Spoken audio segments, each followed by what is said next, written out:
Let's get salty!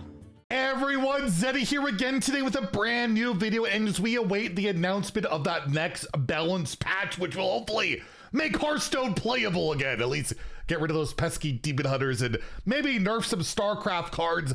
I wanted to go over something that I saw someone mention the Hearthstone subreddit that I don't know if I've ever seen before. It's ridiculous.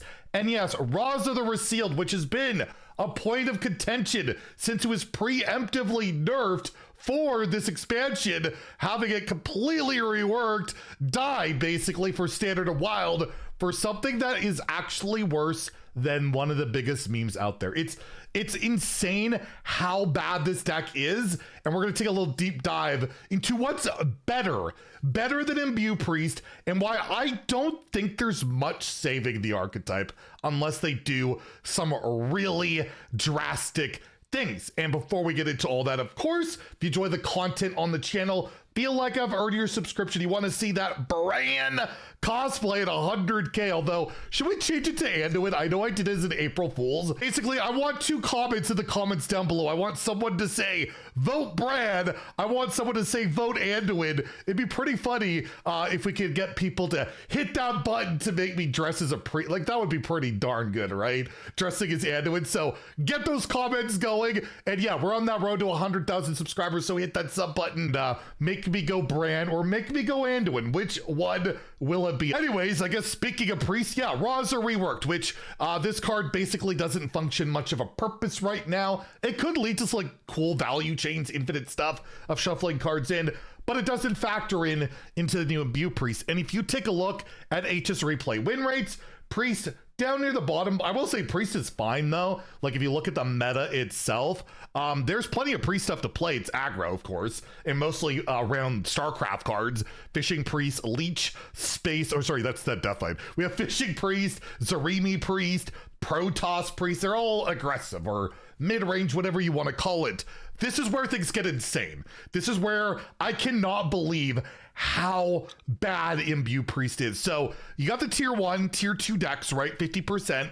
That's the norm. Tier 3 is like, it's getting close. It could be competitive. You could probably hit legend with these decks, particularly like Imbue Mage. Nebula Shaman's actually one of the better decks at high ranks. I hope it gets nerfed. It probably won't, but I hope it does.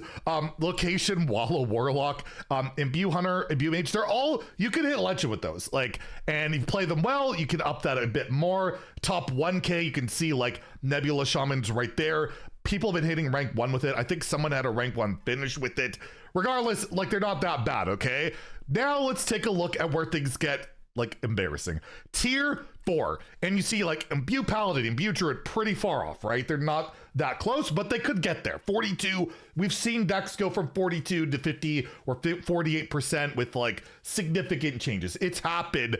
But it's not in that category, not even close. We have the 40% like Taunt Warrior. We have this Core Rogue, which is like the Wild God of like refill. Like, it's terrible. It's still better than Imbue Priest, which got a card murdered to basically, you know, be a thing. They want Imbue Priest to be a thing. 30%. 30%. But the funny part is, that's not the best part. That's not what I saw from the Reddit.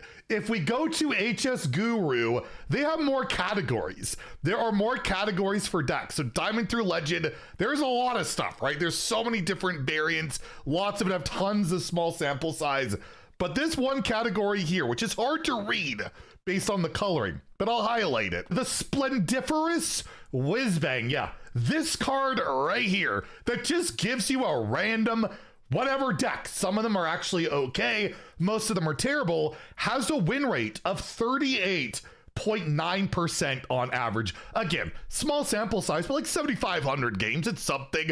But where is our Imbue Priest? It is down here at 36.9%. That's right. If you want to climb the ladder and you want to try your brand new Imbue Priest, which I will say, I actually fine, it's a fun deck. It's like old Galakrond Priest. It's worse than Whizbang. It's actually worse than Whizbang, and I just thought I'd point this out because it's kind of funny. If you look at the Whizbang decks, this one is one of the best decks in Hearthstone. If you look at the win rate for this, basically it's Phenom Nomi deck, a lot of wild, pretty much like all wild cards.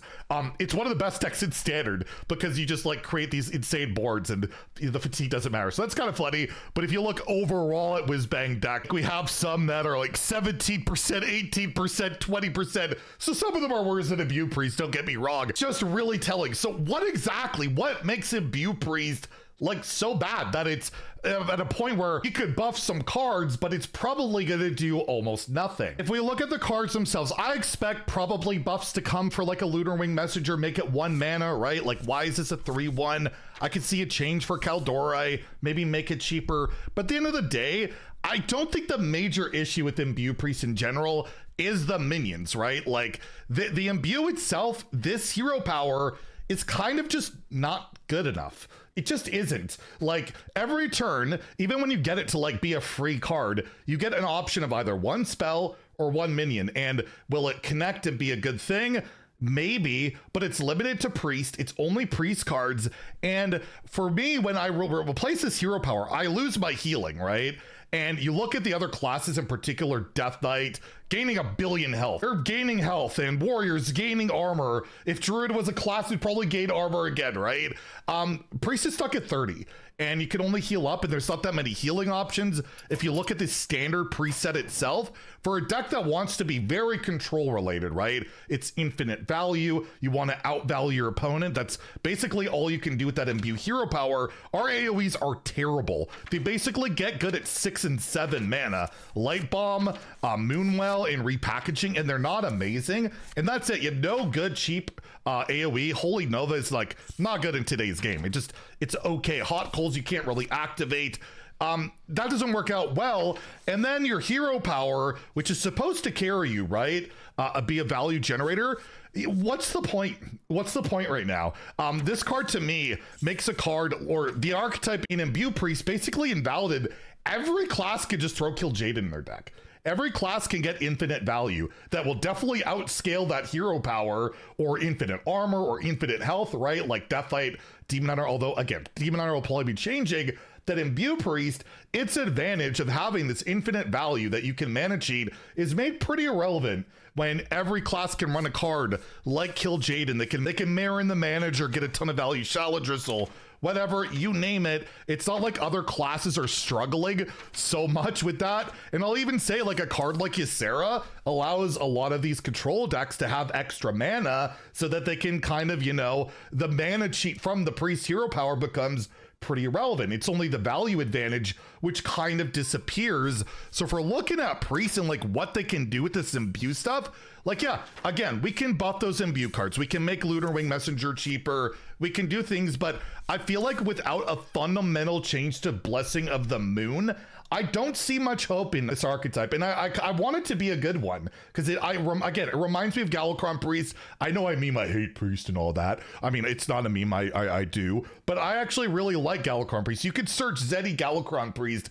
I think I had multiple like deck guides on it. I played it quite a lot, and getting that value felt really good. But it's just like when every class has access to infinite value that, yeah, you have to sacrifice a deck slot for Kill Jaden or generate it or whatever. But that's not a huge sacrifice, I feel like, in today's game with all the card draw and everything else out there. Like, I run Kill Jaden in my Suck DK. It doesn't bother me at all that it's usually never played. I rarely play it, but I'd rather just have it there for those matchups I need it. And against a priest, yeah, I'll just slam down Kill Jaden and I can outvalue this hero power no problem. And if they want this to work out, I feel like there's some options. Some people have mentioned maybe make the card not temporary. I feel like that could be a little too good. I kind of like adding the option of get to pick a minion or spell, and then I get 3 options from each. That would make turns even longer and probably, make things a bit more frustrating for Gabe, but it would give a lot more options and make the hero power a hell of a lot better. Because so many times you're just offered like 2 0-mana terrible cards that don't do anything. So there are options to like actually rework it. And again, did Raza need to die for this? I'm not entirely sold anymore. Like, yeah, you can make your hero power 0 with the 2-drop, then why not just change the 2-drop, right? Why not just change the neutral, or not the neutral, but the non-legendary card and let you do some Raza shenanigans a few times in a turn? I don't know. It's really early to say. We'll have to wait for that next balance patch and see how Imbue Priest, you know, rebounds or does, because I'm sure it'll get buffed. But how do you buff a deck that's at 30% worse than Whizbang? It's actually worse than Whizbang. How do you get it to be at least around here? That's going to be a hell of a challenge. And I feel like, I don't know, I like to play Control Priest. That's one of the only archetypes I kind of enjoyed with Priest. Just the fact that Priest is all about aggro lately just seems backwards. Hunter's about infinite value and control with Discover Hunter, and Priest is about aggro. And oh yeah, Rogue plays Shadow Step in every deck still. Yes, I got my Shadow Step dig in because it never changes. But anyways, yeah, I just wanted to point that out. It's a really a fascinating one. I do hope, again, non-sarcastically, that this archetype can work, because I really enjoyed playing it in like Theory Crafting, the early access brawl, where it didn't feel amazing, but it felt playable. And right now it feels so far removed from playable that I just don't know how they get there without a fundamental like rework or just something. You guys can let me know in the comments down below as well. Of course, vote either Brad or Anduin for that costume stream, whatever we'll do. And it won't just be on Twitch. We'll have a video. We're a ways away from that, but I want to start setting those seeds at least. Anyways, let me know what you think about this all in the comments down below. Hopefully, we'll have some news on a balance patch soon. It could be later this week. At the latest, it will be next week, right? There's no way we won't get one next week, but hopefully we'll hear something pretty darn soon. If you enjoyed the video, please like and subscribe. Have a great day and stay salty, my friends.